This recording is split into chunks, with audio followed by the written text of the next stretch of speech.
El río Duratón, desde su nacimiento en las proximidades del puerto de Somosierra hasta su desembocadura al río Duero en Peñafiel, atraviesa multitud de paisajes de las provincias de Madrid, Segovia y Valladolid. Pero entre todos estos territorios, los paisajes más singulares son los que forma al atravesar los macizos calcáreos de Sepúlveda y Fuentidueña, donde traza sendos espectaculares cañones de paredes verticalizadas y trazado sinuoso. Son las hoces del Duratón, tanto las meridionales conocidas como las de Sepúlveda o San Frutos y las septentrionales conocidas como las de San Miguel de Bernuy o las Vencías. El origen de estos singulares paisajes solo se puede entender si nos remontamos en el tiempo millones de años, al periodo en el que se formaron las rocas más antiguas que hay en el entorno de las hoces, que son los gneisses glandulares de las proximidades del puente de Talcano en Sepúlveda, que tienen la friolera de 490 millones de años. Y hasta las rocas más recientes, que son las arenas de la Tierra de Pinares, depositadas a lo largo del Cuaternario en los últimos 2,5 millones de años. Hay una extensa historia de paisajes en este territorio. Por la actual provincia de Segovia se han sucedido increíbles paisajes, desde volcanes en la costa continental austral, que luego quedó aplastada en una gran cadena de montañas, colapsada y arrasada por la erosión de anchos ríos entrelazados, mares tropicales, nuevas elevaciones de montañas, torrentes y abanicos que llenaron de sedimentos las cuencas, campos de dunas eólicas para acabar con la formación de los valles de los ríos y entre ellos la formación de las hoces del Duratón.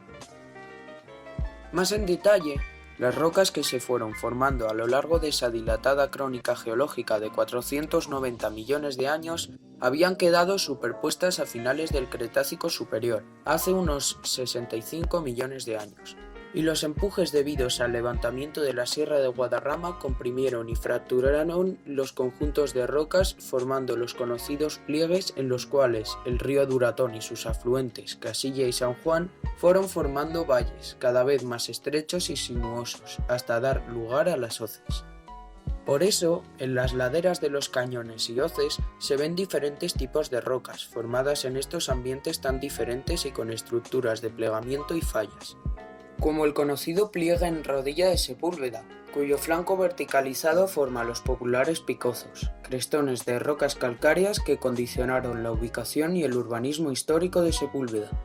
En el encajamiento tan profundo del río Duratón en las hoces han influido dos factores combinados. Por un lado, las variaciones del nivel del mar a lo largo del Cuaternario, que ha condicionado la desembocadura del Duero en el Océano Atlántico, y a su vez la altitud de desembocadura de los afluentes del Duero, entre ellos el Duratón, que tuvo que ir bajando su perfil longitudinal en el terreno como si de un cuchillo se tratase cortando un queso. Pero también ha influido y mucho la naturaleza de las rocas de los macizos de Sepúlveda y Fuentidueña, que por sus rocas calcáreas posibilitó la karstificación, esto es la formación de cuevas y que el queso en el que se encajaba el río Duratón fuera de gruyere, por tener infinidad de cavidades que facilitaban la labor erosiva del río y la verticalidad de las laderas.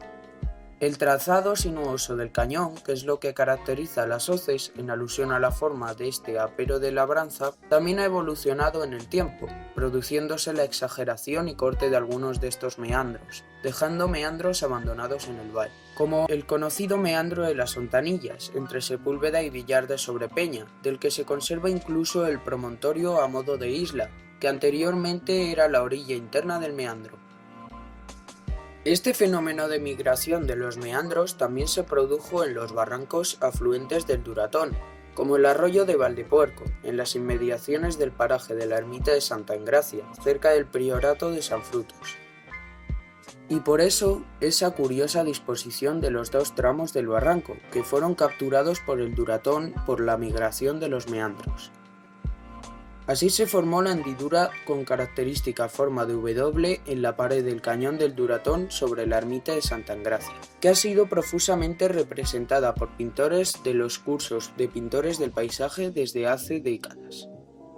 Hasta los hechos milagrosos que gozan de gran devoción entre los segovianos como la cuchillada de San Frutos pueden tener posibles explicaciones geológicas.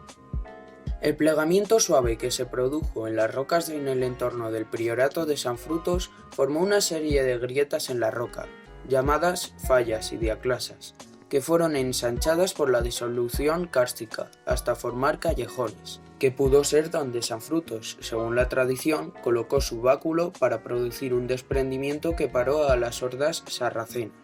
En definitiva, las hoces del Duratón no pueden ser explicadas sin entender su evolución geológica y cómo ésta ha condicionado los paisajes, desde lo más grande, el cañón, hasta lo más pequeño, como puede ser un detalle en la roca.